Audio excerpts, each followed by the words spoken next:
Hi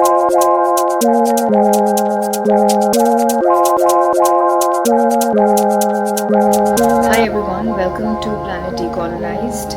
My name is Dr. Minorities, and in today's episode I will be talking about the decolonial critique of democracy. So why this topic today? So today is the election day.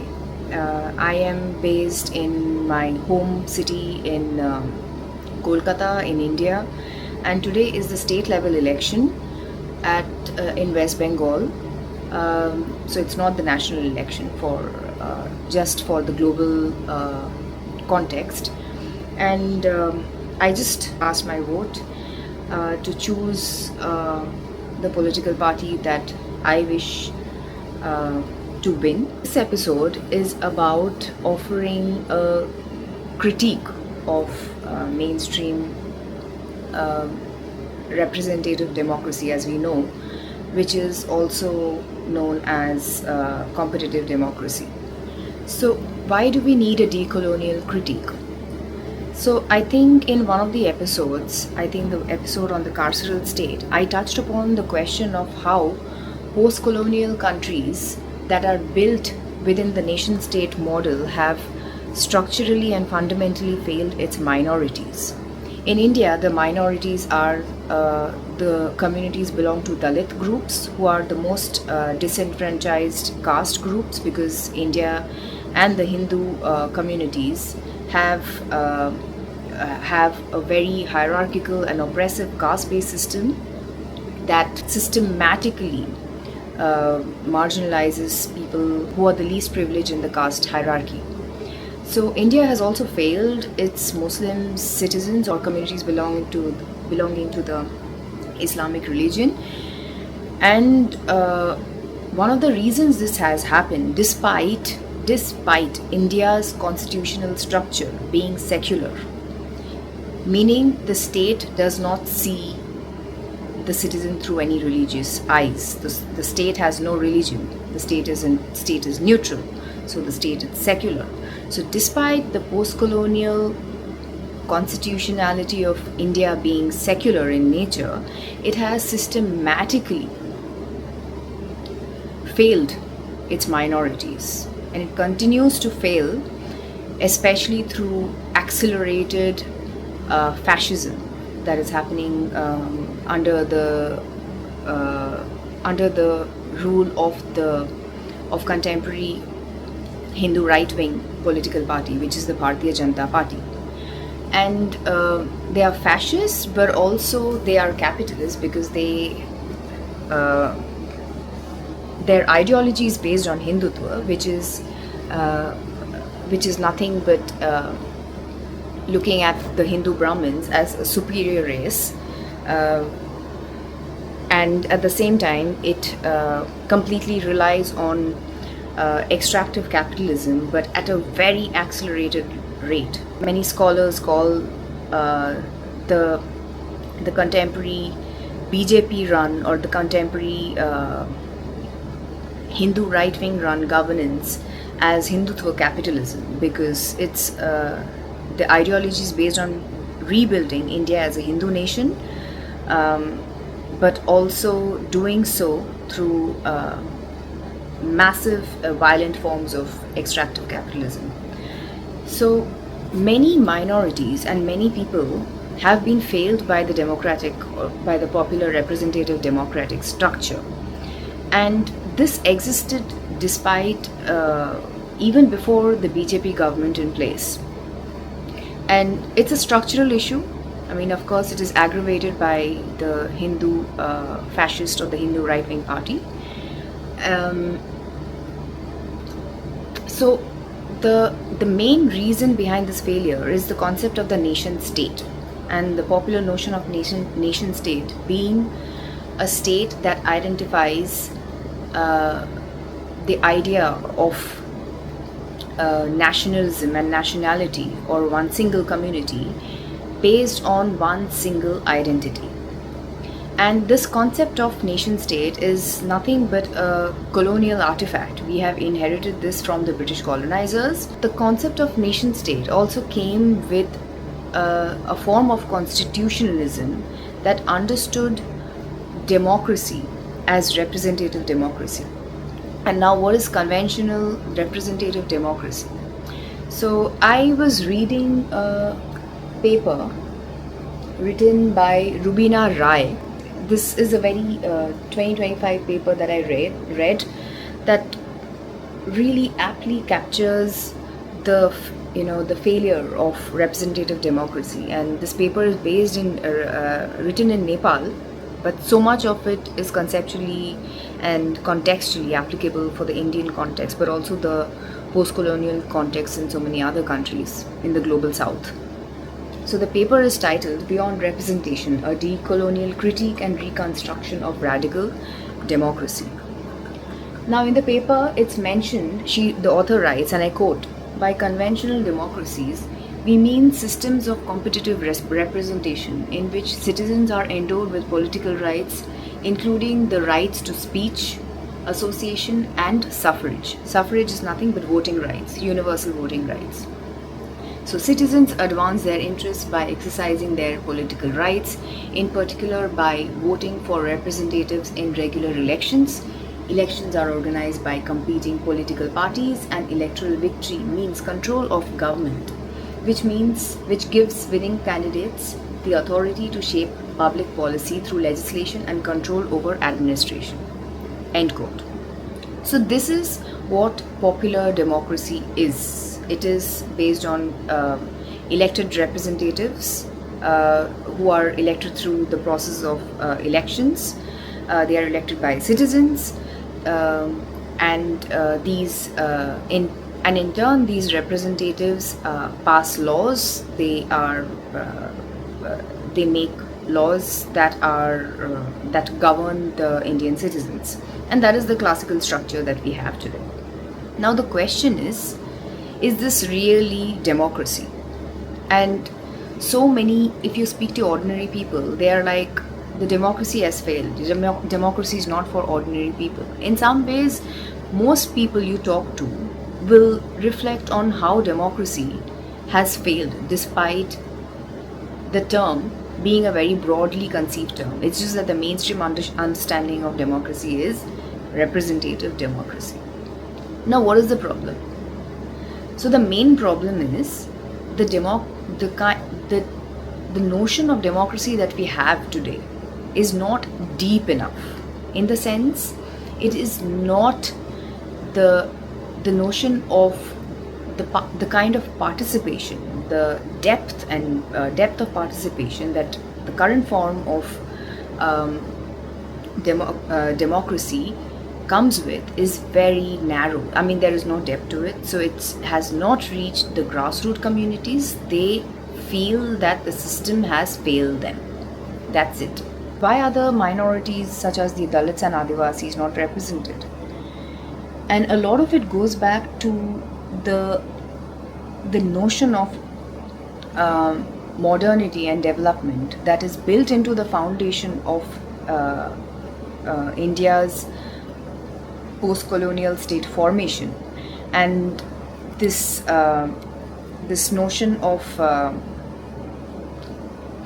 Western modernity that is based on capitalist extraction, and most of these extraction in the name of development happens in these Adivasi lands, in the lands inhabited by subsistence farmers, and also the Dalits. So Western modernity based democracy, representative democracy, has therefore completely failed to constitute any form of deep democracy. But there is also another reason why we need to design another form of democracy, and it is the current ecological crisis, the planetary crisis that we are facing today.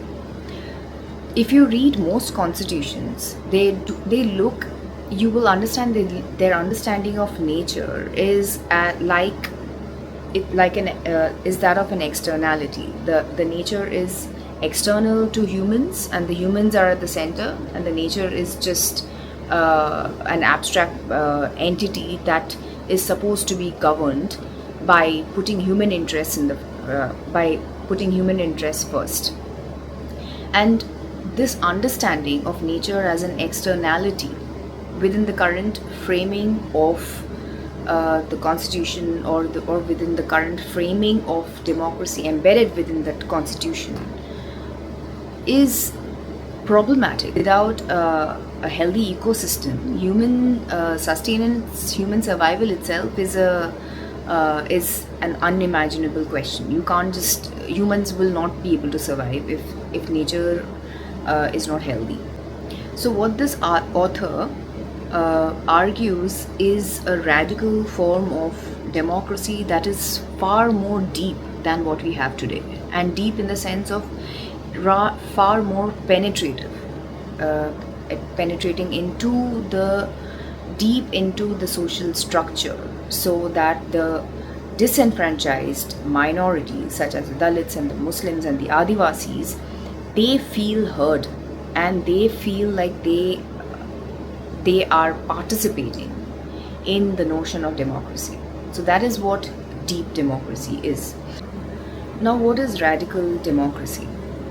Now, the word radical does not be like, oh, this is so scary word, like a lot of people pretend to, because in India, like there is a sort of an intellectual lazy name that is slammed on anybody who talks about fair and socialist values, and they are slammed as urban nakshals, or urban communists, as if that's a bad thing to do.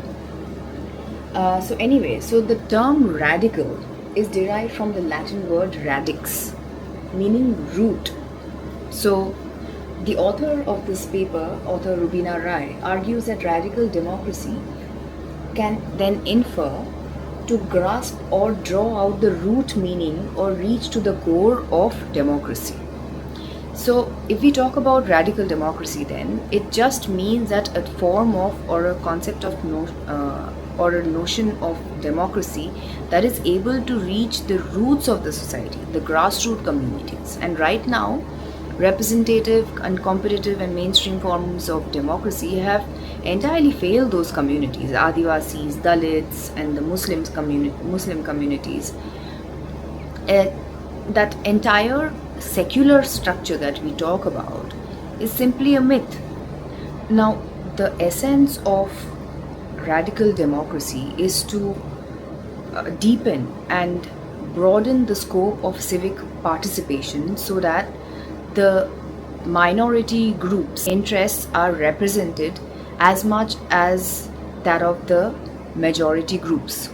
So the author in the paper writes that Global South's decolonial perspective, or decolonial critique of democracy, or radical democracy, finds solutions to the modern / colonial world system in the political praxis of the subaltern groups, those oppressed by modernity.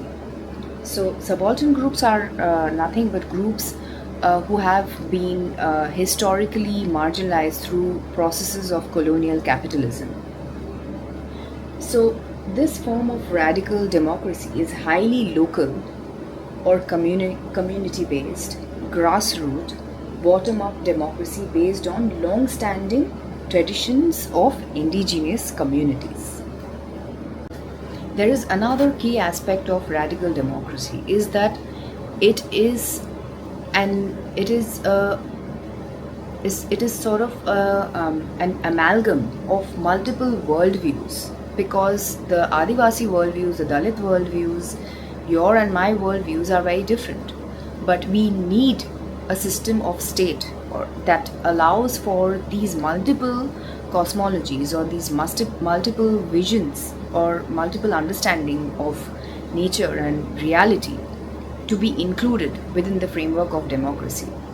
So, in other words, the radical democracy also allows for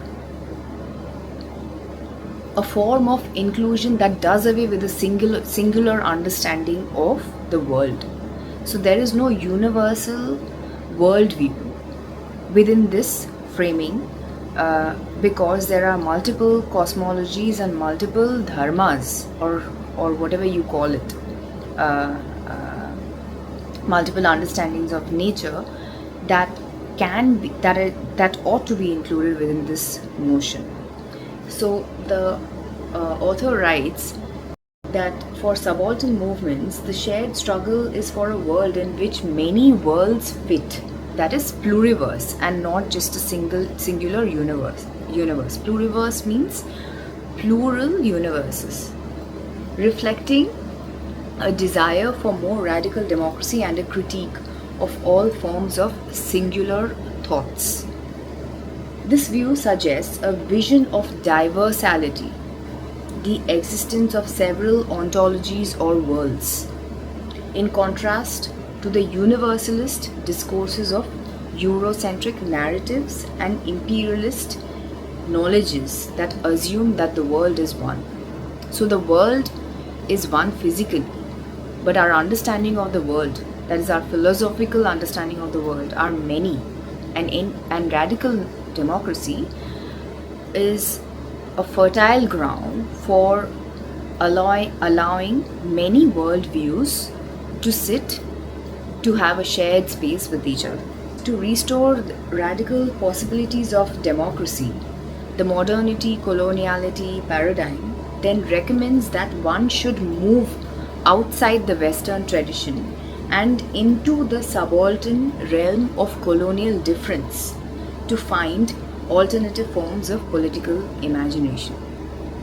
Now, to many, there might be criticism leveled against radical democracy, saying that it's a utopian myth for many conflicting worldviews to coexist. Because your worldview, my worldview, or the Dalit worldview might conflict with many other worldviews, and that is quite possible. But what is lazy is to completely throw away these possibilities without trying and without even attempting to carve out these futures by empowering grassroots communities. These forms of notions will not come through top-down interventions or interventions through me or you or anybody else. I'm just an educator. Let me be very clear here. I am not claiming to mobilize a form of democracy that with maximum outreach. So, the real change will come from the people, the collective grassroots communities. And so the author ends with writing that radical democracy based on subaltern decolonial perspective highlights the need to rethink and expand how citizens shape accountable collective decisions, promoting critical reflective consciousness through a bottom-up approach that is backed by self-reliant and grassroots governance. So that is very key. As long as any form of democracy has very narrow understanding or narrow possibilities for participation, that is not radical democracy. Because as we remember, as I said in the beginning, that the meaning of radical means root. So the participation also has to go back to the roots, and any form of transformation and actual meaningful democracy can only come from those roots, right? So because the roots in the trees also, they make up for the entire tree. No tree can grow without its roots. So the greatest contribution of radical democracy, the author writes, may lie in forming a critical mass of people and bringing closer or directly to the power that governs their lives with the essence of decentralization and pluriverse at its core. So, I think, friends, some key points here. The takeaway is the notion of radical democracy is a critique of popular, representative, or competitive democracy that does not encourage participation of the minorities, because it does not, the current notion of democracy, it does not penetrate into the roots of the society, and especially because there is so much evidence of minority communities feeling excluded by our contemporary imaginations of the nation state and also the electoral democracy. So the second point is radical notion is sort of deepen civic participation through deep-rooted participation of the disenfranchised subaltern communities, including the Dalits, the Adivasis, and other indigenous communities in the global south. And it also does away with the capitalist modernity that relies on a very singular and universal understanding of how the world ought to be and ought to function, and how development and well-being ought to be actualized. So it has to do away with all forms of colonial artifacts such as the nation state and modern Western modernity, and it also has to finally give back power and political collective political agency to the grassroots communities, not just in terms of class, but also in terms of caste, gender, and also other and ethnicity, and also worldviews, so that it also includes indigenous worldviews. And yeah, I think that is what radical democracy is, and also goes back to my inspiration to doing this video today. I was unprepared to do this video, but since I cast my vote today, I thought I will do a decolonial critique of mainstream democracy that has failed all of us in some form or the other. The plea is to be collectively heard and to be collectively empowered as citizens to create that change and give back actual power to the disempowered, because that is solidarity is central to radical democracy. That's it from my end.